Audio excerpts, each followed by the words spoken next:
سعد بن ابی وقاص کہتے ہیں کہ جب یہ آیت نازل ہوئی فَقُلْ تَعَالَوْا نَدْعُ أَبْنَاءَنَا وَأَبْنَاءَكُمْ وَنِسَاءَنَا وَنِسَاءَكُمْ، آیت مباہلہ، نجران سے 60 مسیحی لیڈروں کا، پادریوں کا، رہنماؤں کا وفد آیا تھا، 60 حضور صلی اللہ علیہ وآلہ وسلم سے مناظرہ کرنا چاہتے تھے، ڈیبیٹ کرنا چاہتے تھے عیسیٰ علیہ السلام کی خدائی کے موضوع پر۔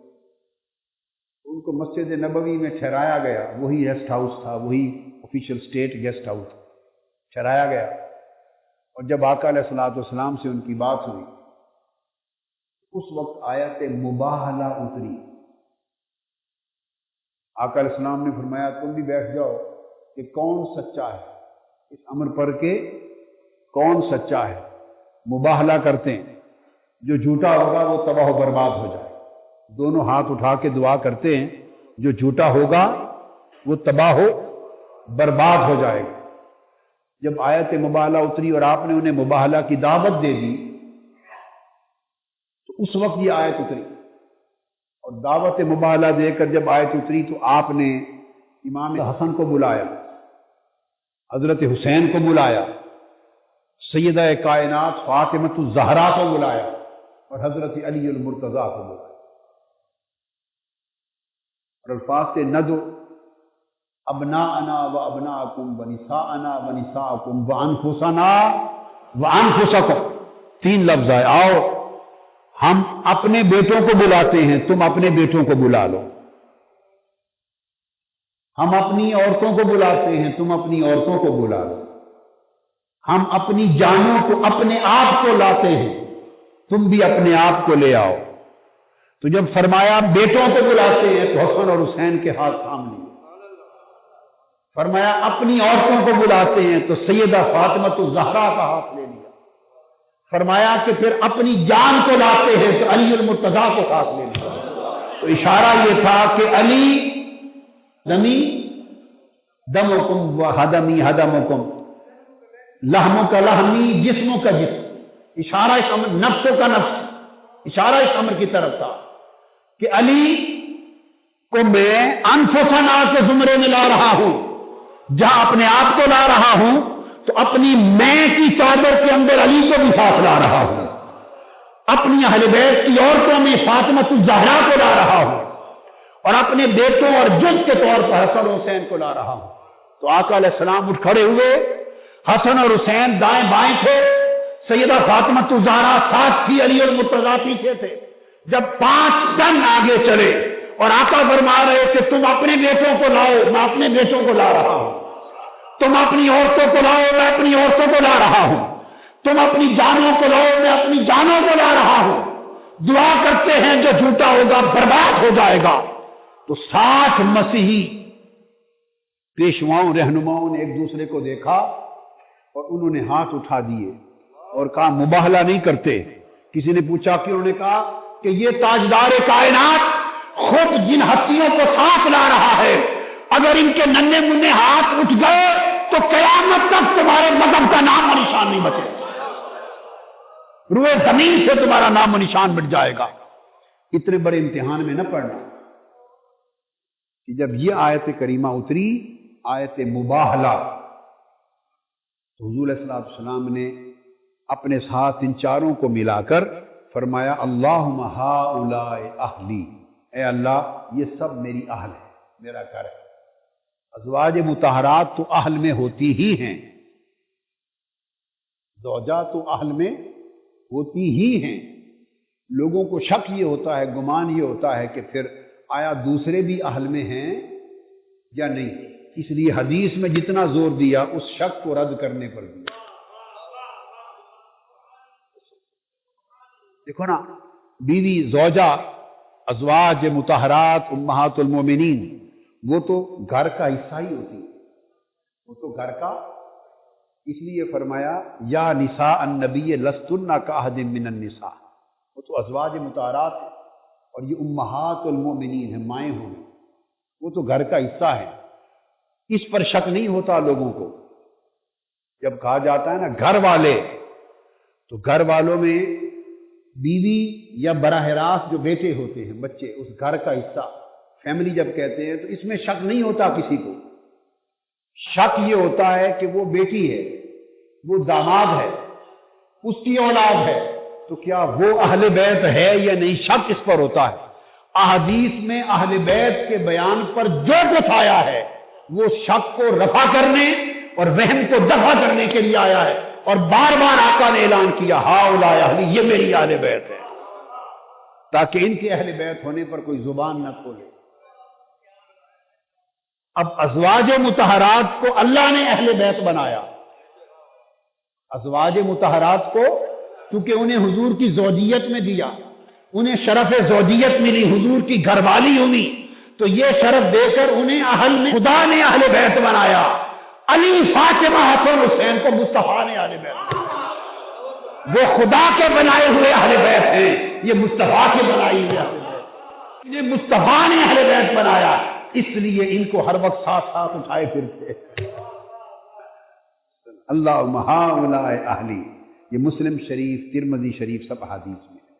سب سے پہلے نئی ویڈیوز کو حاصل کرنے کے لیے شیخ الاسلام ڈاکٹر محمد طاہر القادری کے آفیشیل یوٹیوب چینل کو سبسکرائب کریں اور بیل آئیکن کلک کریں. کرتے تھے تو بسم اللہ کے آنے سے پہلے یہ پتہ نہیں چلتا تھا کہ پچھلی سورت کہاں ختم ہوئی اور دوسری سورت کہاں سے شروع ہوئی.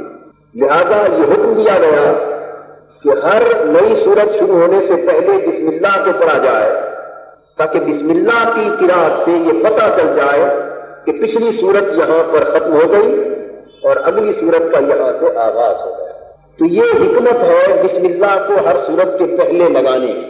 اب نبی اکرم صلی اللہ تعالی علیہ وآلہ وسلم کا معمول بھی یہ بتاتا ہے کہ بسم اللہ سورہ فاتحہ کا حصہ نہیں ہے، چونکہ صحیح بخاری اور صحیح مسلم میں حضرت انس بن مالک رضی اللہ تعالیٰ عنہ سے روایت ہے کہ حضور علیہ الصلوۃ والسلام سیدنا صدیق اکبر اور سیدنا عمر رضی اللہ تعالیٰ عنہما جب نماز پڑھتے تو جہری قرأت کا آغاز الحمدللہ رب العالمین سے کرتے تھے، بسم اللہ الرحمن الرحیم سے نہیں کرتے. اسی طرح ابو وائل رضی اللہ تعالیٰ عنہ سے صحیح سند کے ساتھ یہ بھی مروی ہے کہ حضور نماز میں اعوذ باللہ اور بسم اللہ کے کلمات کو آہستہ پڑھتے اور جہری نمازوں میں الحمدللہ رب العالمین سے قرأت کا آغاز. جب سورہ بسم اللہ نمل میں سورہ بسم اللہ نازل نہ ہوئی تھی، اس وقت مکی زندگی کے اوائل میں بسم اللہ کے آ جانے پر بھی بسم اللہ کو بآواز بلند نماز میں پڑھا جاتا تھا، لیکن کافروں کے طعنہ کی وجہ سے کہ ان کے ہاں مسلمہ کا لقب بھی الرحمن تھا، نبی اکرم صلی اللہ علیہ وآلہ وسلم نے بعد میں بسم اللہ کو آہستہ پڑھنے کا حکم دے دیا. چنانچہ حضور کی وفات تک پھر عمر بھر حضور علیہ الصلوۃ والسلام بسم اللہ کو نماز میں آہستہ دل میں کرتے رہے اور الحمد اور دیگر سورت کو جہر کے ساتھ پڑھتے رہے. بسم اللہ الرحمن الرحیم کا حکم صرف نبی اکرم صلی اللہ تعالی علیہ وآلہ وسلم کی وساطت سے بصورت قرآن ہی انسانیت کو نہ دیا گیا، بلکہ ہر اچھے کام کو اللہ کے نام سے شروع کرنا یہ تعلیم تاریخ انسانیت کے آغاز سے ہی اللہ رب العزت نے دی. قرآن مجید حضرت نوح علیہ السلام کے حوالے سے بیان کرتا ہے. یہ بسم اللہ کا تاریخی پس منظر عرض کر رہا ہے. بسم اللہ پڑھنے کا تصور تاریخی اعتبار سے کب سے شروع ہوا؟ جب حضرت نوح علیہ السلام نے کشتی بنائی اور اپنے امتیوں کو، اہل ایمان کو اس میں سوار ہونے کا حکم دیا، اس وقت ارشاد ہوا قال اركبوا فيها بسم اللہ مجریہا ومرساہا ان ربی لغفور رحیم. انہوں نے کہا کہ اس میں سوار ہو جاؤ اللہ ہی کے نام سے، اس کا چلنا ہے اور اس کا ٹھہرنا ہے، بے شک میرا رب بخشنے والا اور رحم فرمانے والا.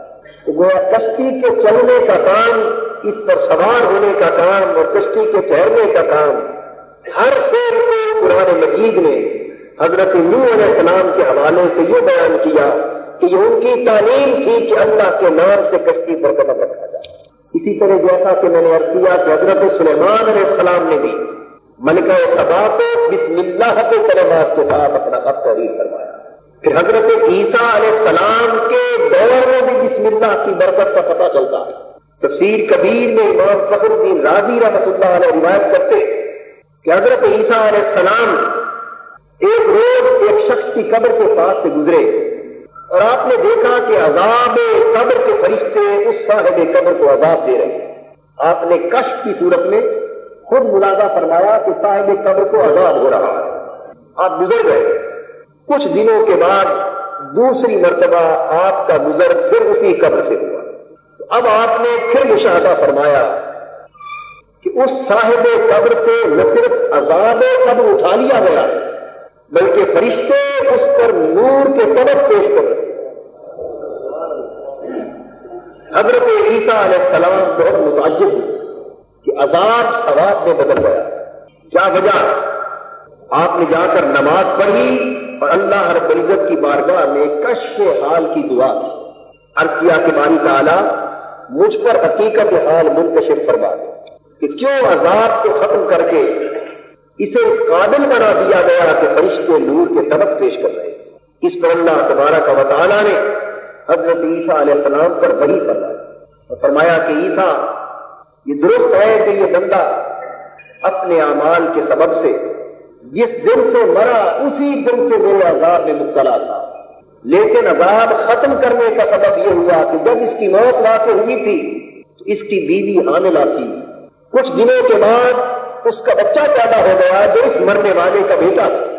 اس بچے کو دینی تعلیم کے لیے استاد کے پاس بٹھا دیا۔ اس معلم نے اس بچے کو بسم اللہ الرحمن الرحیم سکھائی۔ جب وہ چھوٹا سا معصوم بچہ بسم اللہ سیکھ گیا اور اس نے بسم اللہ الرحمن الرحیم کو پڑھنا شروع کیا تو میرے لکھا مجھے اپنی عزت کی قسم مجھے حیا آ گیا،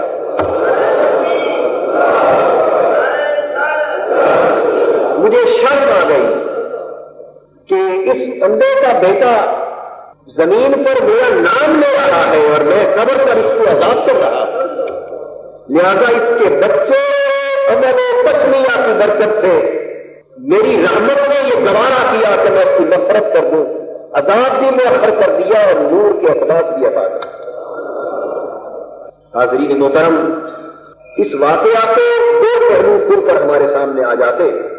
ایک تو فی نفس ہی کلمات تسمیہ کی برکت کہ اللہ کا نام لینے میں فی نفس ہی کیا برکت ہے، کتنے فوائد ہیں، کتنے ثمرات ہیں، کتنے روحانی فیوزات ہیں۔ اس عزت والے کی عزت کی قسم ہم صبح و شام اس کا نام بے دھیانی میں لے جاتے ہیں۔ کبھی اس کا نام دھیان کے ساتھ لینا شروع کر دے تو اتنے فیوزات کی بارشیں عطا ہو کہ ہم تصور بھی نہ کر سکتے۔ تو بسم اللہ پڑھنے کی بے پناہ برکتیں اور بے پناہ روحانی عبادیت ہے۔ لہذا جب کبھی بسم اللہ پڑھے طہارت کے ساتھ تو زبان پر اس رحمت والے اللہ کا نام ہو اور دل میں اس کا دھیان، اور پھر اللہ کے فضل سے اس بسم اللہ کی بے پناہ برکتوں کا مشاہدہ آپ اپنی زندگی میں کریں۔ اور دوسری حکمت جو ہمارے سامنے آتی وہ یہ ہے کہ اس میں والدین کے لیے بہت بڑی نصیحت اور عبرت کا سامان پوشیدہ ہے کہ اے والدین، اپنے بچوں کو دین کی تعلیم کی راہ پر لگانا، اس میں صرف انہی کی بھلائی کا راز مضمر نہیں بلکہ تمہیں خبر نہیں کہ تمہاری اپنی بخشش و مغفرت کا راز بھی مضمر ہے۔ سو جو والدین اپنے بچوں کو اللہ کا نام سکھاتے، اللہ کے نام کی تلقین کرتے، خدا کی راہ پر چلنے اور گامزن ہونے کا سبق دیتے، ان بچوں کی نیک تربیت اور تعلیم کی برکت سے اللہ رب العزت قبر اور آخرت میں ان کے اپنے گناہوں پر بھی قلم و قلم زیر دیتا ہے۔ تو اپنی اولاد کو نیک راہ کی تلقین کرنا، نیک تعلیم اور تربیت کو نوازنا، یہ والدین کی اپنی بخشش و مغفرت کا سبب ہے۔ یہی وجہ ہے کہ نیک اولاد مرنے والے والدین کے لیے سب سے بڑا صدقہ جاریہ ہے۔ جب تک کسی مرنے والے کا بچہ اللہ کا نام لیتا رہتا ہے، اللہ کی بتائی ہوئی راہ پر چلتا رہتا ہے اور دین کی خدمت کرتا رہتا ہے، اور پھر اس کی خدمت سے دنیا والے جب تک فائدہ اٹھاتے رہتے ہیں، اس لمحے تک قبر میں اور آخرت میں اس کے والدین کی بخشش و مغفرت کا سامان ہوتا ہے۔ لہذا کوشش کرو کہ آپ کی اولاد آپ کی تربیت کے سبب سے اللہ کی بتائی ہوئی صحیح راہ پر چل کر اور اللہ کا نام لینے والی اولاد ہو جائے۔ پھر نبی اکرم صلی اللہ تعالیٰ علیہ وآلہ وسلم نے بھی لکھنے، پڑھنے، بولنے، چلنے، اٹھنے، بیٹھنے، یہاں تک کہ کھانے پینے کے ہر کام کا آغاز اللہ کے نام سے کرنے کو دیا۔ اور قرآن مجید میں تو یہاں تک فرمایا گیا فَكُلُوا مِمَّا ذُكِرَ اسْمُ اللَّهِ عَلَيْهِ، لوگوں اسی کھانے میں سے کھاؤ جس پر اللہ کا نام لیا گیا۔ تو اللہ کا نام جس کھانے پر لیا جائے وہ کھانا قرآن کے مطابق کھانے کے قابل ہو جاتا۔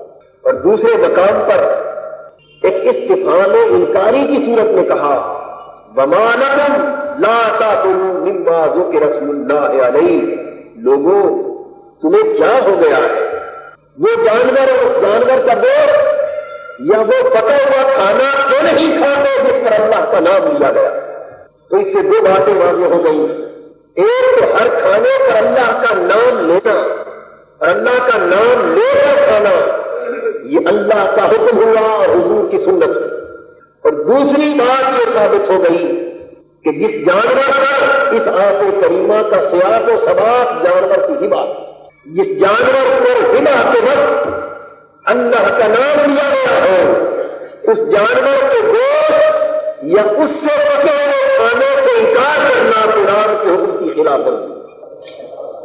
ہم میں سے بہت سے لوگ نادانی کے سبب سے اس غلط فہمی میں مبتلا ہو جاتے کہ جب آپ اپنے والدین کے ایصال ثواب کے لیے کوئی جانور ذبح کر دیتے، کوئی کھانا پکا دیتے، لیکن ذبح اللہ کے نام پر کرتے، کھانا اللہ کے لیے صدقہ و خیرات اور اللہ کی نظر و نیاز کے طور پر پکاتے اور تقسیم کرتے، لیکن نیت یہ ہوتی ہے کہ اس صدقے کا، اس خیرات کا ثواب میرا اللہ میرے والدین کو، میرے استاد کو، میرے شیخ کو، میرے بزرگوں کو اور میرے نبی پاک صلی اللہ علیہ وسلم کو، حضور کے صحابہ کو، اہل بیت کو اور اولیاء و صلحاء کو پہنچا ہے۔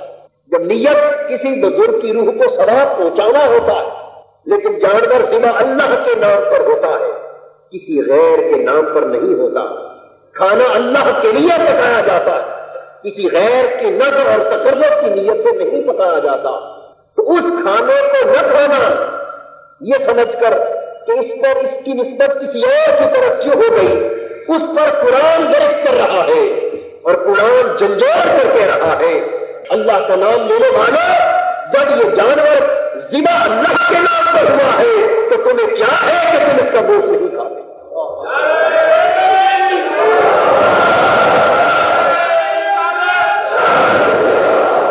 اور جب پکانے والے نے اللہ کے نام پر پکایا اور اللہ کا نام لیا ہے تو پھر تمہیں کیا ہے کہ تم اس کے ناجائز ہونے کی بات کرتے ہو؟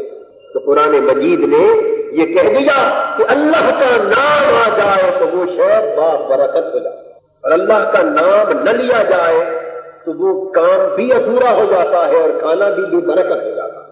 اللہ کے نام سے کسی کام کا آغاز کرنا اتنی بڑی اہمیت کی حامل چیز ہے کہ جب اللہ پاک نے اپنا قرآن اپنے حبیب پر نازل کرنے کا ارادہ فرمایا اور غار ہرا کی خلوتوں میں جبرائیل امین اس محبوب خدا کی بارگاہ میں اللہ کا سب سے پہلا پیغام لے کر آئے تو اتر تو قرآن رہا تھا، کسی غیر کی بات تو نازل نہ ہو رہی تھی، اللہ کا کلام ہی کر رہا تھا، لیکن اللہ کے کلام کو بھی اللہ کے نام سے اتارا اور کہا محبوب اقرا باسم ربک الذی خلق، محبوب پڑھ اپنے رب کے نام سے جس نے تجھے پیدا کیا، پر اپنے رب کے نام سے۔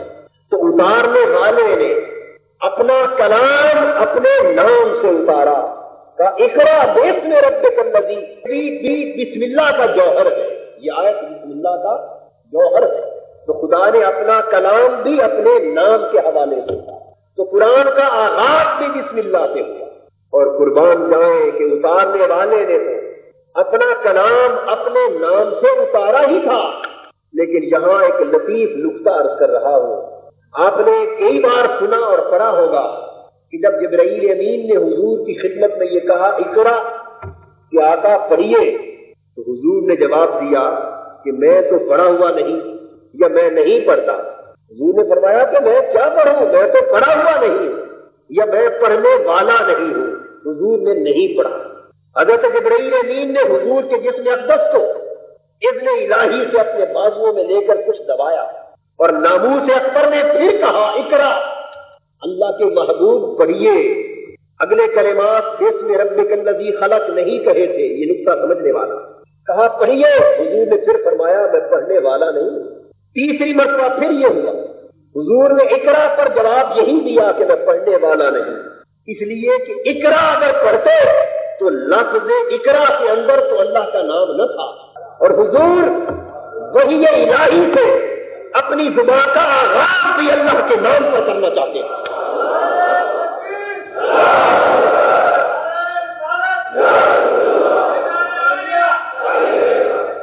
یہاں بھی ایک غلط فہمی دیکھیے، قرآن کو اور حضور کی سنت کو اگر محبت و معرفت کی نظر سے نہ پڑھا جائے تو منشا قرآن سمجھ نہیں آتا. اس حدیث کو پڑھ کر یہ غلط فہمی عام ہو گئی کہ حضور نے فرمایا میں تو پڑھا ہوا نہیں ہوں، حضور کو پڑھنا نہیں آتا تھا، اور 3 مرتبہ جبرائیل نے فیض منتقل کیا تو پھر حضور پڑھنے کے قابل ہوئے. دوستو یہ بات سمجھنے کے قابل ہے کہ وہ جبرائیل جو خود بارگاہ مصطفی کا فیض یافتہ ہے، جو حضور کی بارگاہ میں غلاموں اور خادموں کی طرح قانون عطا سے طے کرتا ہے، جو حضور کی بارگاہ میں کبھی دہیا چلوی کے روپ میں آتا ہے، کبھی گرد آلود بالوں کے ساتھ حضور کے عرابیوں کے روپ میں آتا ہے اور گھٹنے ٹیک کر مصطفیٰ کی بارگاہ میں بیٹھتا ہے، وہ اس قابل کہاں کے فیض حضور کو منتقل کر سکے؟ ارے وہ تو خود حضور کی بارگاہ کے فیض کی خیرات لینے والوں میں سے. اس کا تو اپنا عالم یہ ہے کہ شب معراج جہاں اس کے اللہ کی تجلیات کے اثر سے پڑ جاتے ہیں، وہاں حضور اپنی بشریت کے سمیت مکان تک چلے جا رہے ہیں. وہ جبرائیل حضور کو فیض منتقل کس طرح کر سکتے ہیں؟ تو وہ حکمت کیا تھی کہ 3 مرتبہ حضور فرما رہے تھے کہ میں نہیں پڑھا ہوا اور جبرائیل بار بار دبا رہے تھے.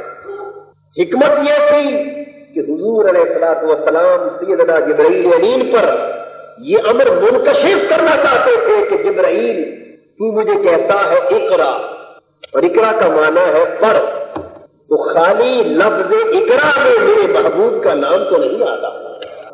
یہ میری پہلی نہیں ہے، میری زبان کھل رہی ہے محبوب حقیقی کے کلام سے، اور زبان بھی کھولوں اور محبوب کا نام بھی نہ آئے تو یہ مزہ تو نہ آیا. اس لیے حضور جواب دیتے رہے. جب تیسری مرتبہ جبرائیل امین نے اللہ کا نام لے کر پوری آیت تلاوت کی اور کہا اقرا باسم ربک الذی خلق، پڑھیے اپنے رب کے نام سے جس نے پیدا کیا، تو مصطفیٰ کی زبان جاری ہو گئی.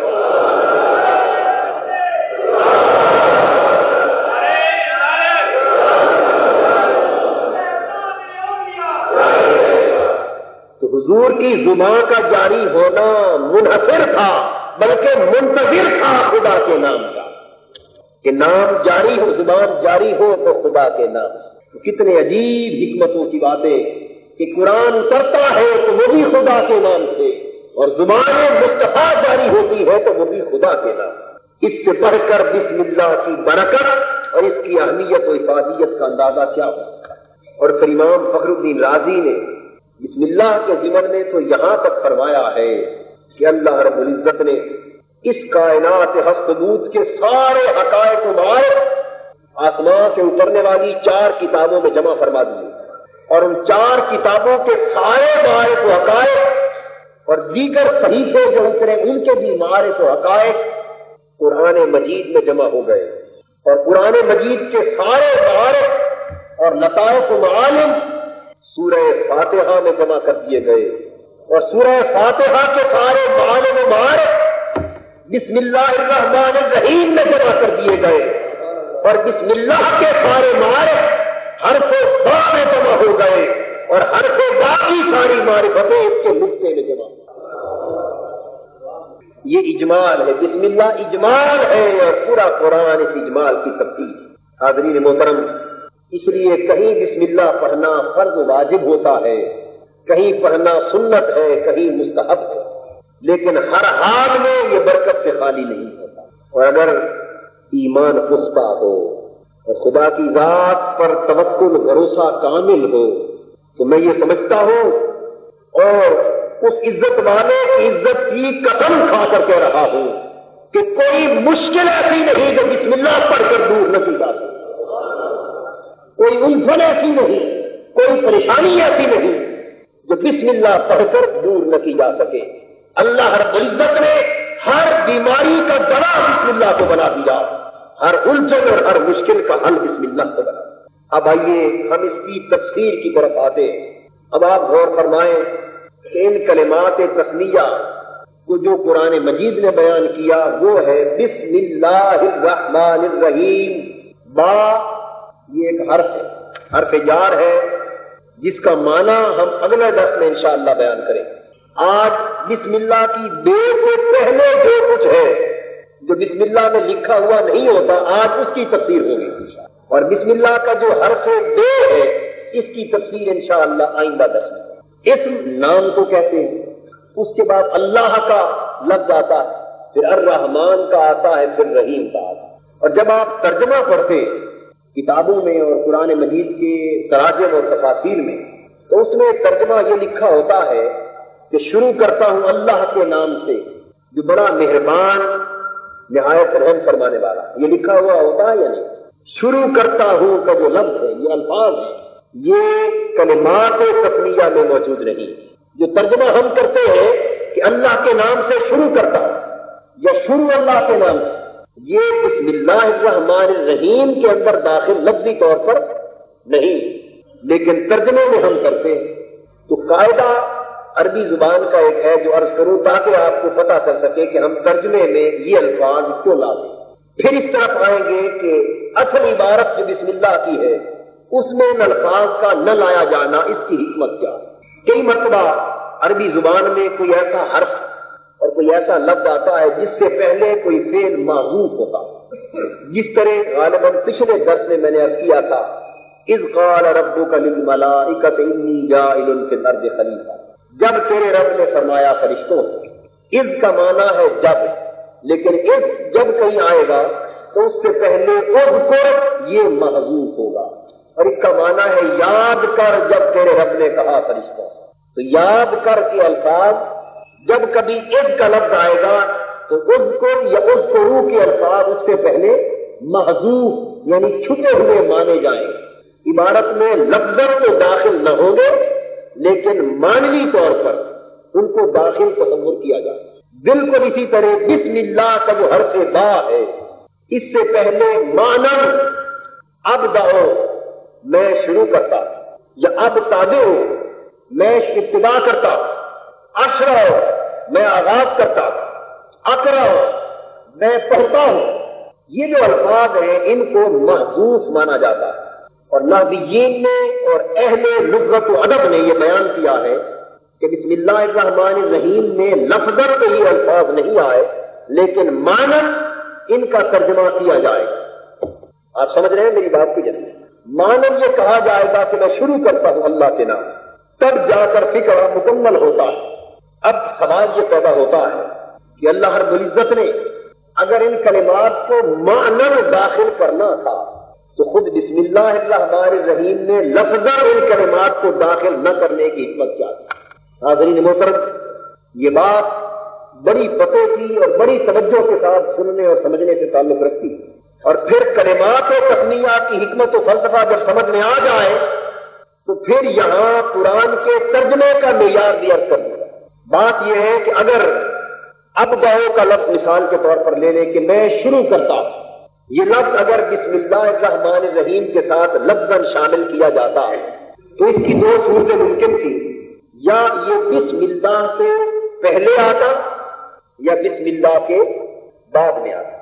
تو دونوں صورتوں میں قرآن مجید نے اور اللہ رب العزت نے ان کلمات کو لفظاً شامل کرنا مناسب نہیں سمجھا، نہ بسم سے پہلے اور نہ بسم سے بعد۔ دو حکمتیں جس میں سے پہلے ابداء و اشراء کو بیان نہ کرنے میں ہے اور دو حکمتیں بعد میں بھی ان الفاظ کو استعمال نہ کرنے میں. تو کل 4 حکمتیں ہیں جو میں آپ کے سامنے عرض کر رہا ہوں، جن کے پیش نظر ہم اپنی ناقص سمجھ کے مطابق یہ کہہ سکتے ہیں کہ اللہ پاک نے ان الفاظ کو بسم اللہ میں شامل کیوں نہ کیا، اور اس کے علاوہ کیا کیا حکمتیں ہوں گی وہ اللہ کی ذات بہتر جانتی ہے، یا اور بلند سے بلند پر علم رکھنے والے علماء بہتر جانتے. دیکھیے ابداء کا جو لفظ ہے یا اشراء میں شروع کرتا ہوں، اس میں فعل اور فاعل دونوں موجود ہیں.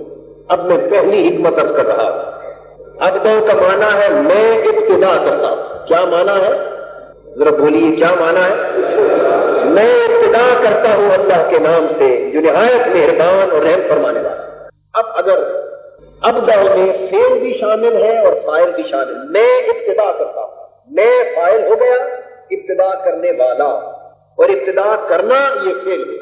اگر یہ لفظ میں شروع کرتا ہوں یہ لفظ بسم اللہ سے پہلے لفظاً داخل کیا جاتا تو پھر عربی عبارت کے الفاظ یہ ہوتے کہ ابدأ بسم اللہ الرحمن الرحیم، یا اشرع یا ابتدئ یا اقرأ بسم اللہ الرحمن الرحیم. میں پڑھتا ہوں یا شروع کرتا ہوں اللہ کے نام، یہ ان الفاظ کا ترجمہ ہوگا. اور قرآن مجید بسم اللہ الرحمن الرحیم کے ذریعے تعلیم یہ دینا چاہتا تھا کہ لوگوں جب بھی زبان کھولو تو اللہ کے نام سے کھولو، جب بھی کوئی کام کرو تو کام کرنے سے پہلے اللہ کا نام لو. ہر کام کا، ہر فعل کا، ہر قول کا، ہر گفتگو کا آغاز اللہ کے نام سے کرو. تو تعلیم تو بسم اللہ کی یہ ہوتی کہ بولنا بھی ایک کام ہے. تعلیم تو یہ تھی کہ بولنے کا آغاز بھی اللہ کے نام سے کیا جائے، اور خود بسم اللہ کے الفاظ کی صورت یہ ہوتی کہ اللہ کے نام سے پہلے اپنا نام آ رہا ہوتا کہ میں شروع کرتا ہوں اللہ کے نام. تو گویا یہ الفاظ بسم اللہ الرحمن الرحیم کے خود بسم اللہ کی حکمت و فلسفہ کے خلاف ہو جاتے کہ تعلیم تو یہ تھی کہ اللہ کے نام سے پہلے کچھ نہ ہو، آغاز ہی اللہ کے نام سے کیا جائے. زبان کھلے تو اللہ کے پاک نام سے کھلے. تعلیم تو یہ ہوتی، اور جن کلمات کے ذریعے اللہ یہ تعلیم دے رہا تھا خود ان کلمات کی حالت یہ ہوتی کہ پہلے نام لینے والے کا اپنا ذکر آتا پھر اللہ کا نام آتا. تو کام کرنے والا پہلے اپنا ذکر کرتا کہ میں شروع کر رہا ہوں، پھر زبان پر لاتا کہ اللہ کے نام سے، تو اس کا ذکر پہلے آ جاتا اور مولا کریم کا ذکر بعد میں آتا. تو یہ الفاظ خود بسم اللہ کی تعلیم، حکمت اور فلسفے کے خلاف ہوتے. اس لیے اللہ رب العزت نے ابدأ یا اشرع کو کہ الفاظ کو بسم اللہ سے پہلے لانا مناسب تھا. یہ بات آپ کو سمجھ آئی ہے نا؟ اب اسی میں دوسری حکمت ایک اور بھی، اور دوسری حکمت یہ ہے کہ جب یہ کہا جاتا کہ میں شروع کرتا ہوں اللہ کے نام سے تو دو ہستیوں کا ذکر ہو جاتا کہ نہ ہوتا ایک آیت میں، ایک اپنا اور ایک اللہ کا. دو کا ذکر ہوتا، ایک میں شروع کرنے والے کا اور ایک جس کے نام سے شروع کیا جا رہا ہے. تو دو کا ذکر ہوتا، اور ادب کا تقاضا یہ ہے کہ جو بڑا ہو اس کا نام پہلے لیا جائے اور بولنے والا اپنا نام بعد میں لے. بلکہ عام آداب گفتگو کا تقاضا بھی یہ ہے کہ جب 2-3 آدمیوں کا ذکر کرنا ہو تو کہا جاتا ہے زید بکر اور میں فلاں جگہ گئے. یوں نہیں کہا جاتا کہ میں زید اور بکر فلاں جگہ گئے. یہ خلاف ادب ہے. پہلے دوسرے کا نام لینا اور بعد میں اپنا نام لینا یہ ادب کا تقاضا ہے. اور جب اللہ کا نام ہو تو پھر پہلے اپنا نام آئے اور بعد میں خدا کا نام آئے، یہ تو تقاضا ہے بندگی کے خلاف. جبکہ قرآن مجید کی تعلیم یہ تھی یا ایھا الذین آمنوا لا تقدموا بین یدی اللہ ورسولہ واتقوا اللہ ان اللہ سمیع علیم. اے ایمان والو، کسی کام میں بھی اللہ اور اللہ کے رسول سے پہل نہ لیا کرو. کوئی کام بھی اللہ اور اللہ کے رسول سے پہلے کرنے کی کوشش نہ کرو. یہ سورہ حجرات کی پہلی آیت ہے. شان نزول اس ادب کا یہ ہے کہ حدیث میں آتا ہے کہ کچھ لوگوں نے ایک روز عید الاضحیٰ کے موقع پر، قربانیوں کے موقع پر حضور کی قربانی سے پہلے اپنی قربانی کر اپنے جانوروں کو حضور کے جانور سے پہلے ذبح کرنا۔ جب قربانی کر کے عیدگاہ میں پہنچے، اللہ رب العزت کی طرف سے وحی آ گئی، میرے محبوب ان لوگوں کو بتا دے کہ بے شک جانور ذبح کرنا میری خاطر ہے، قربانی دینا میری رضا کی خاطر ہے، اور قربانی سراسر میری عبادت ہے اور بہت بڑی عبادت ہے۔ لیکن محبوب ان کو بتا دے کہ ابھی قربانی تو نے نہیں دی، تو نماز پڑھ کے بعد میں دینے والا ہے، تو جو لوگ تیرے عمل قربانی سے پہلے میری خاطر قربانی بھی جاتے ہیں، میں ان کو قبول نہیں کرتا۔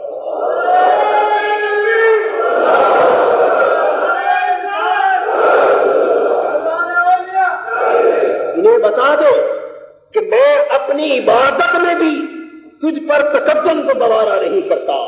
کوئی قربانی بھی دے، میری عبادت بھی کرے، میری رضا پر خون بھی بہائے، تو محبوب تیرے خون بہانے کے عمل سے بعد میں، اس لیے کہ ان کا عمل میں قبول ہی تیرے عمل کی برکت سے کرتا ہوں۔ ان کی قربانیاں میری بارگاہ میں شرط قبولیت کی تیرے طرف سے سجاتی ہیں۔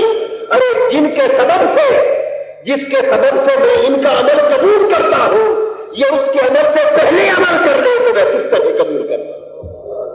حکم آیا کہ تمہاری قربانیاں واپس لوٹا دی گئی، ہماری بارگاہ میں قبول نہیں، وہ جانور ہی ذبح ہوئے، واپس جاؤ اور میرے محبوب کی قربانی کے عمل کے بعد جا کر قربانی کرو، کیونکہ ادب کا تقاضا یہ ہے کہ محبوب کا عمل پہلے ہو اور امت کا عمل بعد۔ اور بعض روایات میں حضرت عائشہ صدیقہ رضی اللہ تعالیٰ عنہ سے مروی کہ کچھ لوگ رمضان المبارک شروع ہونے سے ایک دن پہلے روزہ رکھ لیتے، اور کبھی ایسا ہوا کہ حضور کو رمضان میں روزہ شروع کرتے تو حضور سے پہلے کچھ لوگ روزہ رکھ لیتے۔ باری تعالیٰ نے فرمایا محبوب کوئی تجھ سے پہلے روزہ بھی رکھے گا تو میں قبول نہیں کروں۔ لا تقدموا بین یدی اللہ ورسولہ، ایمان والو اللہ اور اللہ کے رسول سے پہلے کسی کام میں تقدم نہ دیا، اللہ کے رسول سے آگے نہ بڑھا کر۔ اب یہ بتائیے کہ روزہ رکھنا یا قربانی دینا، اس کام کا تقدم اللہ کے فعل سے پہلے تھا یا رسول کے فعل سے پہلے؟ خدا کی ذات نے تو قربانی نہ دی تھی نہ دی، اللہ نے روزہ تو نہیں رکھنا تھا۔ جو صحابہ نے قربانی کی تھی وہ تو حضور کے عمل قربانی سے پہلے کی تھی نا، اللہ پاک کو قربانی دینے سے پاک ہے۔ جو روزہ رکھا تھا وہ حضور سے پہلے رکھا تھا، اللہ تعالیٰ کے روزہ رکھنے کے عمل سے پہلے تو نہیں رکھا تھا۔ تو تقدم حضور کے عمل پر کیا تھا، لیکن حضور کے عمل پر تقدم کو اللہ تعالیٰ نے براہ راست بارگاہ الوہیت کی بے ادبی قرار دے دیا اور کہا کہ جو شخص میرے محبوب کی بارگاہ میں ادنا سی بے ادبی کرتا ہے وہ میرے محبوب کی نہیں بلکہ خود میری بارگاہ کی بے ادبی کرتا ہے۔ لا تقدموا بین یدی اللہ ورسولہ، جو میرے محبوب پر عمل میں تقدم لینا چاہے گا ہم سمجھیں گے کہ وہ مجھ سے آگے بڑھنا چاہتا۔ لے جاؤ اپنے عمل کو، یہ میرے محبوب کے عمل کے پیچھے پیچھے لاؤ تو قبول ہو جائے، آگے بڑھنے کی کوشش کرو گے تو واپس لوٹا دیا۔ تو قرآن مجید نے ادب کا تقاضا یہ سکھایا کہ محبوب کا عمل پہلے ہو اور امت کا عمل بعد۔ وہ ذات جو قربانی اور روزے جیسے عمل کو حضور سے پہلے لایا جانا گوارا نہیں کرتی، وہ ذات اپنی بارگاہ الوہیت کے ادب میں یہ کس طرح گوارا کرتی کہ بندہ اپنا نام پہلے لے اور رب کائنات کا نام بعد میں، اور کہے کہ میں شروع کرتا ہوں اللہ کے نام۔ نہیں، فرمایا بندے جب اللہ کا نام آنے والا ہے تو پہلے اسی کا نام آنا چاہیے اور ہر کام کا آغاز اسی کے نام سے ہونا چاہیے۔ تو قرآن مجید کی تعلیم جو بسم اللہ الرحمن الرحیم کے کلمات اور ترکیب کی صورت سے ہمیں ملتی ہے، اس سے یہ پتہ چلا کہ بسم اللہ الرحمن الرحیم کے الفاظ میں حکمت اور فلسفہ ہی یہ مضمر ہے کہ سب سے پہلا لفظ ہی اللہ کے نام کا، اس سے پہلے کوئی لفظ زبان اور قلم پر نہ آئے۔ اس حوالے سے کہ جو بسم اللہ الرحمن الرحیم کے اصل حکمت اور اس کی تعلیم کا اصل نچوڑ ہے، اس کے حوالے سے میں اب آپ کو بغیر کسی حمایت اور بغیر کسی عصبیت کے، خدا گواہ ہے غیر جانبدارانہ تجزیے کی بات عرض کر رہا ہوں۔ وہ حکمت و فلسفہ جو مجھے اس قرآن پاک کی آیت تسمیہ میں بسم اللہ الرحمن الرحیم میں جو ادب نظر آیا، تو جب ترجمہ کیا جائے تو بہتر ترجمہ، شاندار ترجمہ اور معیاری ترجمہ اسی کو قرار دیا جائے گا کہ ترجمے میں بھی اسی ادب کو محفوظ رکھا جائے جو اصل ادب قرآن کی آیت میں ہے۔ جب مختلف ترجموں پر نظر ڈالی اور آپ جا کر پڑھ سکتے تو کم و بیش ہر ترجمہ اس طرح نظر آیا کہ میں شروع کرتا ہوں اللہ کے نام سے۔ ارے جس میں کو اللہ نے پہلے لانا گوارا نہ کیا تھا، ہم نے اس میں کو ترجمے میں پہلے رکھ دیا۔ اور کبھی ہے کہ شروع کرتا ہوں اللہ کے نام سے، تو وہ فعل و فاعل میں شروع کرتا ہوں، میرا ذکر یعنی اپنا ذکر اور اپنے فعل کا ذکر، جسے اللہ نے اپنے نام سے پہلے لینا خلاف ادب سمجھتے ہوئے روک دیا۔ جب ہم نے ترجمہ کیا، جتنے ترجمے قرآن مجید کے اٹھا کر دیکھے، تو ہم نے ترجمے میں، لفظی ترجمے میں شروع کرتا ہوں کہ الفاظ کو اللہ کے نام سے پہلے رکھ دیا۔ تو وہ ادب جو اس تسمیہ کے کلمات کا تھا، جو ادب خدا کی ذات اپنے بندوں کو اپنی بارگاہ کے لیے سکھا رہی تھی، وہ ادب ترجمے میں آ کر پیش نظر نہ رہا۔ یکایک میری نظر اعلیٰ حضرت مولانا شاہ احمد رضا خان کے ترجمے پر پڑی، خدا کی قسم میری روح مچل اٹھی، میرے اوپر ایک نئے رونگٹے کھڑے ہو گئے اور جس میں لرزے کی کیفیت تاری ہو گئی اور بے ساختہ زبان پہ آیا کہ باری تعالیٰ تو نے اس مرد عارف کو اپنے قرآن کے ادب کی کیا حکمت عطا کی تھی کہ ترجموں کی پوری دنیا میں ہر کسی نے میں شروع کرتا ہوں تو تیرے نام پر مقدم رکھا، لیکن جب اعلیٰ حضرت ترجمہ کرنے پر آئے تو انہوں نے قرآن کے ادب کو اپنے ترجمے میں منتقل کر دیا اور ترجمہ بھی یہ کیا بسم اللہ الرحمن الرحیم۔ اس عبارت میں بھی اللہ کا نام پہلے تھا اور اعلیٰ حضرت کے ترجمے کو بھی یہاں سے شروع کیا کہ اللہ کے نام سے شروع، جو مہربان رحم کرنے والا ہے۔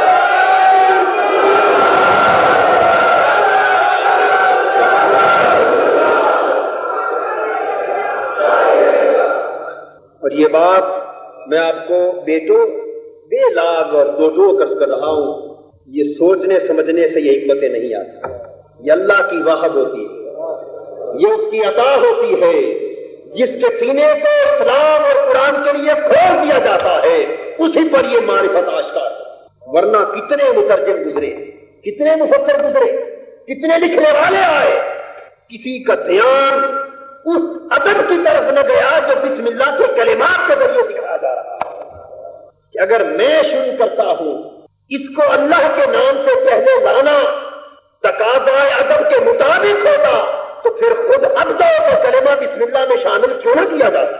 جب اس کلام والے نے شروع کرتا ہوں کا کلمہ پہلے لانا گوارا نہیں کیا تو اس کا مطلب یہ ہے کہ وہ اپنے نام سے پہلے میں کو گوارا نہیں کرتا۔ تو سارے مترجمین صحبن بے ادبی نہیں تھی، اور ان ترجموں کو غلط بھی میں نہیں کہہ رہا، گستاخی اور بے ادبی سے بھی تعبیر نہیں کر رہا، اس لیے کہ صحبن توجہ نہیں گئی، لیکن جب سینے پر پردے اٹھ گئے، آشکار ہو گئے قرآن کے معنی اور اس صاحب کلام نے اپنے قرآن کے ادب کا کرینہ سینے میں منتقل کر دیا، تو پھر ترجمہ کرنے والے کی توجہ ادھر چلی گئی اور اس نے ترجمہ بھی کیا تو اللہ کے نام سے شروع کیا۔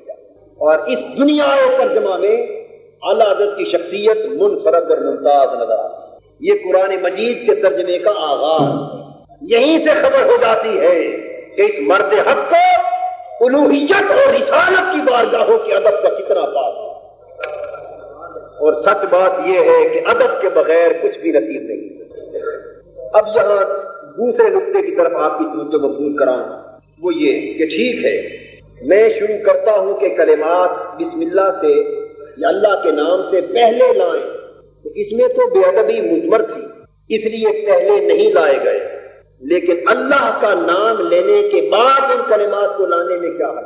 یوں کہہ دیا جاتا کہ اب جس طرح ترجمے میں ہے کہ اللہ کے نام سے شروع، یوں کہہ دیا جاتا کہ بسم اللہ ابدأ یا اشرع یا ابتدئ، اللہ کے نام سے میں شروع کرتا ہوں۔ اگر اللہ کے نام کے بعد ان کلمات کو رکھ دیا جاتا تو پھر کیا حرج؟ اس کی بھی دو حکمتیں۔ اللہ کے نام سے پہلے ان کلمات کو وظائف کا 5 ہو گئے. چھٹا مقام ہے نوافل کا. بڑی تیز چیز، اس کو پتا چل گیا ہے کہ حضرت صاحب تہجد کی طرف آنے لگے ہیں. حضرت صاحب میں تہجد بھی پڑھنی ہے، حضرت صاحب میں تہجد بھی پڑھنی ہے. 2 مہینے ہو گئے میں تہجد بھی شروع کی تھی. میں تیرے کو پوچھا ہے، میں نے تیرے سے پوچھا ہے، جو میں نے پوچھا وہ مجھے بتاؤ، جو میں نے پوچھا نہیں وہ بتائے جا رہے ہو. اب اللہ والو یہ جو چھٹا مقام ہے، اس مقام پر آ کر نفل عبادت یعنی نوافل، چاہے وہ اشراق کی صورت میں ہوں، چاہے وہ چاشت کی صورت میں ہوں، بالخصوص وہ تہجد کی صورت میں ہوں، تو وہ نفع دیتے ہیں. اس مقام پر آ کر جو ولی کامل ہوتا ہے یا مرشد کامل ہوتا ہے، وہ ڈنڈے کے ساتھ یعنی حکماً اپنے متعلقین کو، اپنے مریدین کو تہجد کی نماز پڑھنے کی تلقین کرتا ہے. کیوں؟ جب انسان اس مقام پہ پہنچ جاتا ہے تو وہ دائرہ ولایت میں داخل ہو جاتا ہے. اولیاء اللہ کے اوپر تہجد کی نماز پڑھنا واجب ہو جاتا ہے. عوام الناس جو ہوتی ہماری طرح کی، ان کے اوپر تہجد کی نماز واجب نہیں ہوتی. صرف تہجد کی نماز جو ہے وہ حضور علیہ الصلوۃ والسلام پر واجب ہے. 5 نمازیں جو ہمارے پہ فرض ہیں، حضور علیہ الصلوۃ والسلام پر بھی فرض ہیں. تہجد ہمارے لیے نفلی ہے، پڑھ لیں تو ٹھیک ہے، نہ پڑھیں تو کوئی مواخذہ یا کوئی سوال نہیں ہوگا، لیکن حضور علیہ الصلوۃ والسلام کے لیے وہ واجب ہے. اسی طرح جو لوگ ولایت کے درجے پہ پہنچ جاتے ہیں تو ان کے لیے پھر جو تہجد کی نماز ہے وہ واجب ہو جاتی ہے. وہ واجب ہو جاتی ہے یعنی طریقت کے اندر واجب ہو جاتی ہے. شرعن کوئی ایسی بات نہیں ہے کہ کہیں کوئی سن کے یہ کہے کہ مجھے حوالہ دے. یہ بات ہو رہی ہے روحانیات کی. جب تک کوئی ولی اللہ، کوئی کائنات میں، دنیا میں ایسا ولی اللہ مجھے دکھا دے جو تہجد نہ پڑھتا، یا مجھے کوئی ایسا بندہ بتا دے جو تہجد نہ پڑھتا ہو اور ولی اللہ ہو. بڑے ہیں پاکستان ہندوستان کے ولی اللہ تو پیر ہی تو ہے نہیں، اور ہے کہ یہ یا بے روزگار نے تو یا پیر نے، اور تیسری تو چیز ہی کوئی نہیں آئی. تو جب مقام ولایت پہ پہنچ جاتے ہیں تو تہجد شیخ حکمن پڑھواتا ہے. تو شیخ کا حکم کیا ہے؟ واجب. شیخ کی اطاعت کیا ہے؟ واجب. اس لیے وہ نماز پھر واجب ہو جاتی ہے. وہ نماز کیا ہو جاتی ہے؟ واجب ہو جاتی ہے. جب تک شیخ حکم نہیں دے گا، آپ اپنی مرضی سے پڑھتے ہیں، میں نے پڑھی کبھی نہ پڑھی، تو اس کا درجہ کیا رہے گا؟ نفلی. لیکن جب شیخ نے حکم دے دیا تو شیخ کی اطاعت کیا ہے؟ واجب. تو جس کا وہ حکم دے گا وہ نماز بھی واجب کا درجہ اختیار کر دے گی، جبکہ وہ نماز کیا ہے؟ نفلی. اب کیونکہ شیخ نے حکم دیا ہے کہ بھائی کرو یہ نماز پڑھو، اب وہ نماز جو ہے نفلی سے اٹھ کر واجب کا درجہ اختیار کر دے گی. اب آپ نے یہ نماز ساری زندگی پڑھنی. کتنے مقامات ہو گئے؟ 6. دوبارہ دہرا دو. پہلا مقام ہے استغفار کا، دوسرا مقام ہے اسم ذات کا، تیسرا مقام ہے نفی اسباب کا، چوتھا مقام ہے درود پاک کا، 5واں مقام ہے قرآن کی تلاوت کا یعنی تلاوت قرآن حکیم کا. جو 6واں مقام ہے وہ ہے نفلی نماز کا. 7واں اور آخری مقام ذکر اذکار تسبیحات کا یا ریاضت کا. یہ جو قرآن ہے اس کو اب نفلی نماز میں پڑھا جائے گا تو آپ کو ان نوافل سے اور اس تلاوت قرآن سے سب سے زیادہ نفع ہوگا. اب بات سمجھ آ رہی ہے کہ ایک ہے قرآن کی تلاوت کرنا، ایک ہے قرآن کی تلاوت کرنا، ایک ہے قرآن کو کثرت کے ساتھ یعنی لمبی رکھتے، لمبی صورتیں، زیادہ آیات مبارکہ قرآن کو نمازوں میں پڑھنا. جو قرآن کو آپ محض تلاوت کی نیت سے پڑھیں گے نماز کے باہر، وہ اپنے مقام پہ نفع دیتا رہے گا. 5ویں مقام پہ اب آپ پہنچ گئے ہیں 7ویں مقام پہ. اب اس مقام پہ اگر آپ قرآن کو نماز کے اندر پڑھیں گے تو آپ کو نفع زیادہ ہوگا، نفع زیادہ ہوگا. کتنے مقامات طے ہو گئے؟ ریاضت کے 7. جب یہ 7 مقامات طے ہو گئے، توجہ رکھیے کہ بات ختم ہو رہی ہے. جب یہ 7 مقامات اللہ کے فضل اور کرم سے، آپ کے خلوص سے، مرشد کی دعاؤں اور توجہ اور فیضان کی بدولت خیر و عافیت سے مکمل ہو گئے تو اب آپ کا مقام ذکر مکمل ہو گیا.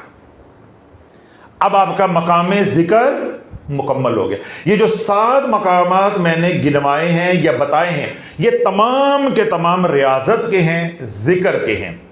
جب آپ اس مقام پہ پہنچ گئے، اب آپ کی غفلت دور ہو گئی. کل تک آپ اللہ کو یاد کر نہیں سکتے تھے، آج آپ اس مقام پہ پہنچ گئے کہ اللہ کو بھلا نہیں سکتے. کیوں؟ یہ لطائف جاری ہو گئے. اب ان کے اندر ذکر بے اختیاری ہے. یہ اب آپ سے روکے بھی نہیں رکے گا. اب آپ کا رونگٹا آپ کا ہر خلیہ، آپ کا ہر سیل، آپ کی ہر رگ اللہ اللہ اللہ اللہ کر رہی ہے. آپ کا لطیفہ سلطان الاذکار جاری ہو گیا. اب سر تا پا آپ کے اندر ضربیں لگ رہی ہیں اللہ اللہ اللہ. اب آپ کو مزید اللہ اللہ کرنے کی ضرورت نہیں رہ گئی. اب آپ تسبیحات کریں گے، سبحان اللہ، الحمدللہ، اللہ اکبر، اس کو تسبیح فاطمہ کہتے ہیں، تاکہ شریعت کا حکم، ظاہری شریعت کا حکم پورا ہوتا رہے. کیوں؟ اب ذکر بے اختیاری جاری ہو گیا. اب آپ کو مزید ذکر کی ضرورت نہیں. اب ایک پل بھی اللہ بھولتا نہیں، ایک پل بھی اللہ بھولتا نہیں. اللہ نہ کرے یہاں چوٹ لگی ہو، یہاں درد ہو رہا ہو، تو کیا میں زخم کو بھول جاؤں گا؟ میرا 24 گھنٹے دھیان ہی ادھر رہے گا کہ یار ادھر زخم ہے، ادھر درد ہو رہی ہے، یار ہاتھ نہ لگ جائے، ہاتھ نہ لگ جائے. تو اسی طرح جب ایک بار اللہ کا ذکر لطائف کے اندر جاری ہو جاتا ہے اور مرشد کامل آپ کو یہ 7 مقامات طے کروا دیتا ہے، تو آپ کا مقام ریاضت کا پہلا درجہ یا مقام ذکر مکمل ہو جاتا ہے. اب شروع ہو جاتا ہے مقام فکر. اب شروع ہو جاتا ہے مقام فکر. اور ایک ساتھ کی فکر، بات ختم ہو رہی ہے، ایک ساتھ کی، ایک گھڑی کی فکر 40 سال کی نفلی عبادت سے افضل ہے. یہ جو سب کچھ میں نے گنوایا ہے یہ کتنا فضیلت والا ہے. آپ اشش کر رہے تھے کہ کیا کمال ہے جس کو اللہ اس مقام پہ پہنچا دے. جب یہ 7 مقامات طے کر کے آپ مقام ولایت پہ پہنچ گئے، 7ویں مقام پہ پہنچ گئے، تو میں نے کیا سمجھایا؟ غفلت ختم ہو گئی، آپ کا تعلق مع اللہ سے تعلق قائم ہو گیا. اب مقام ذکر ختم ہو گیا، اب شروع ہو گیا مقام فکر.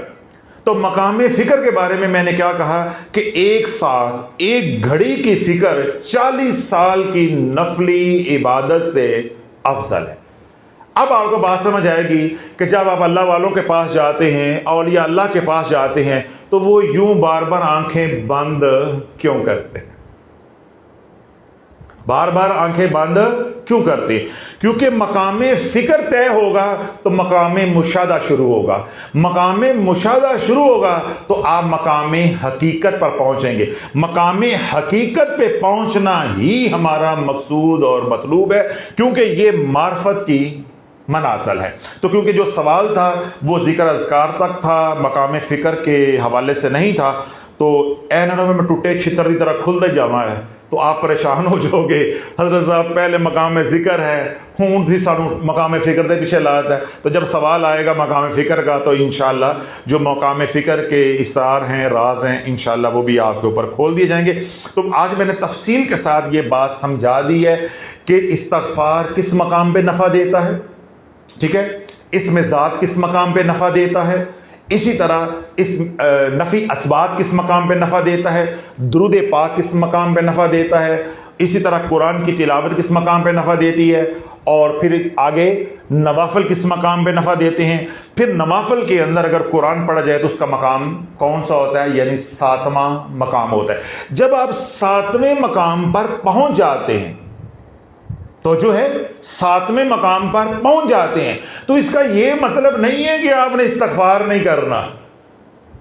یہ یاد رکھیے گا کہ کہیں الٹی نہ چل پڑے کہ بھئی میں کیونکہ اب وہاں پہنچ گیا ہوں 7ویں مقام پہ، مجھے قرآن کی تلاوت سے نفع ہو رہا ہے، نوافل سے نفع ہو رہا ہے، تو مجھے استغفار کی ضرورت نہیں ہے. نہیں، استغفار کرنا ہے.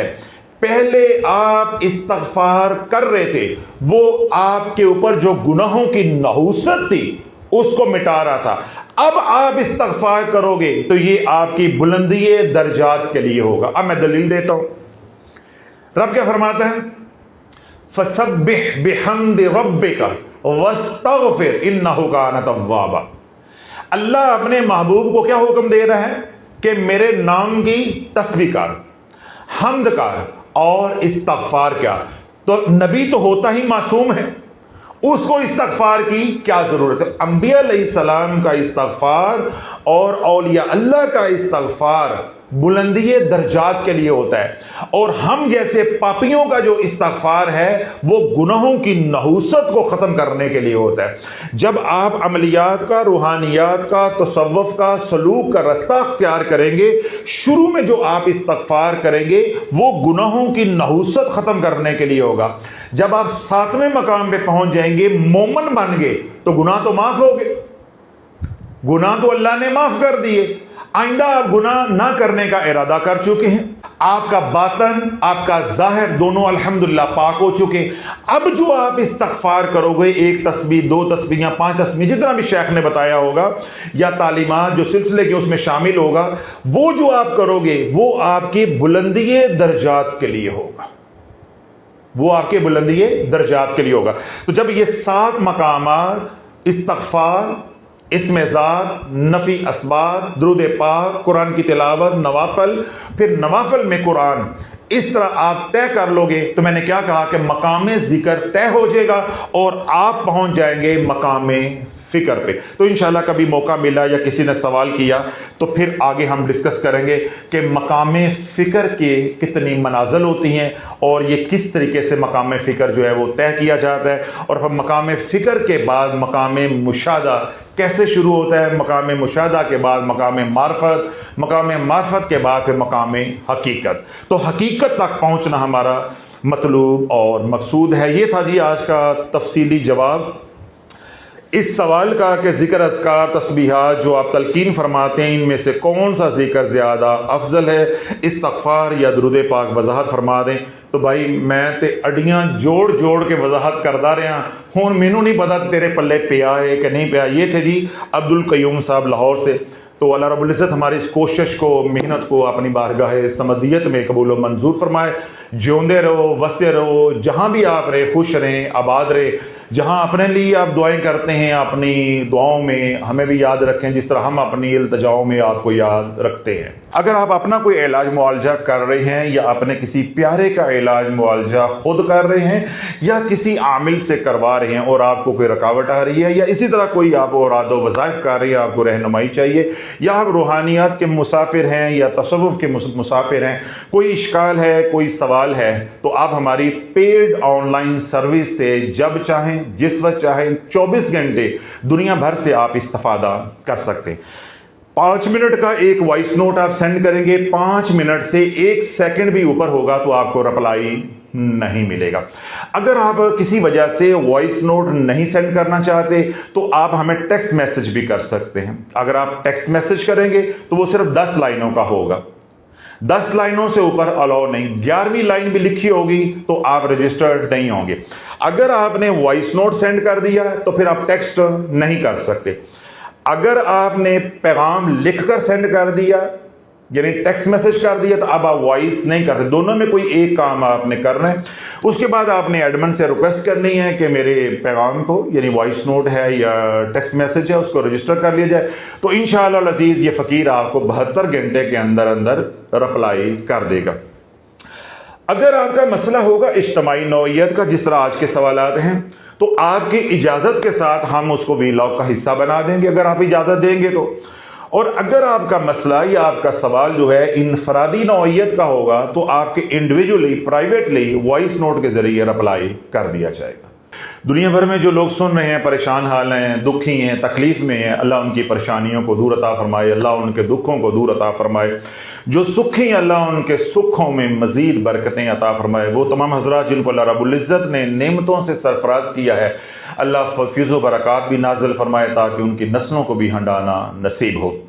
آپ سمیت وہ تمام حضرات جنہوں نے دعاؤں کے لیے کہا ہے اللہ ہماری التجاؤں کو، ہمارے ٹوٹے پھوٹے الفاظ کو، ہماری گزارشات کو ان کے حق میں قبول و منظور فرمائے اور ان کی مقبول اور مبرور دعاؤں کو ہمارے حق میں قبول و منظور فرمائے۔ دنیا بھر میں وہ لوگ جو بیمار ہیں، روحانی مریض ہیں یا بدنی مریض ہیں، گھروں میں ہیں یا اسپتالوں میں ہیں، بچے ہیں، بوڑھے ہیں، شہری ہیں یا دیہاتی ہیں، عربی ہیں یا اجمی ہیں، اللہ سب کو صحت والی، سلامتی والی، خیر والی، برکت والی حیاتی عطا فرمائے۔ دنیا بھر سے وہ لوگ جو شافیہ سوشل میڈیا کے ساتھ جڑے ہیں، ہمارے متعلقین ہیں، محبین ہیں، مخلصین ہیں، یا وہ تمام حضرات جو سلسلہ علیہ قادریہ شافیہ میں مرید ہیں یا خانقاہ دارالشفا کے ساتھ جڑے ہیں، یا دنیا بھر سے وہ لوگ جو شافیہ روحانی سینٹر انٹرنیشنل پر اپنے روحانی علاج معالجے کے لیے آتے ہیں، اللہ سب کی جان کی، مال کی، اولاد کی، ایمان کی، عزت کی حفاظت فرمائے۔ دنیا بھر سے وہ لوگ جو ہمارے سے عقیدت رکھتے ہیں، محبت کرتے ہیں، اپنے مقام پہ رہتے ہوئے دعوت و تبلیغ کا کام کر رہے ہیں، یا شافی کی فکر کو، سوچ کو گھر گھر میں پہنچا رہے ہیں، یا وہ خوش نصیب جو خانقاہ کی مالی، بدنی، وقتی خدمت کرتے ہیں، اللہ ان کو ہر طرح کے شر سے، مرض سے، قرض سے، ذلت سے، علت سے اور قلت سے محفوظ فرمائے۔ اللہ رب العزت ہم سب کو برے وقت سے، بری صحبت سے، بری بیماری سے اور بری موت سے محفوظ فرمائے۔ جو زندگی بقیہ ہے اللہ اسلام پر گزارنے کی توفیق عطا فرمائے اور ہم سب کا خاتمہ ایمان پر ہو۔ جو ہم نے مانگا اللہ وہ بھی عطا فرمائے۔ جو ہماری ضرورتیں ہیں وہ ہم رب کی بارگاہ میں اگر تفصیلاً عرض کر نہیں سکے تو اللہ لب کشائی سے پہلے ہم سب کو بن مانگے عطا فرمائے۔ سبحان ربک رب العزت عما یصفون وسلام علی المرسلین والحمد للہ رب العالمین۔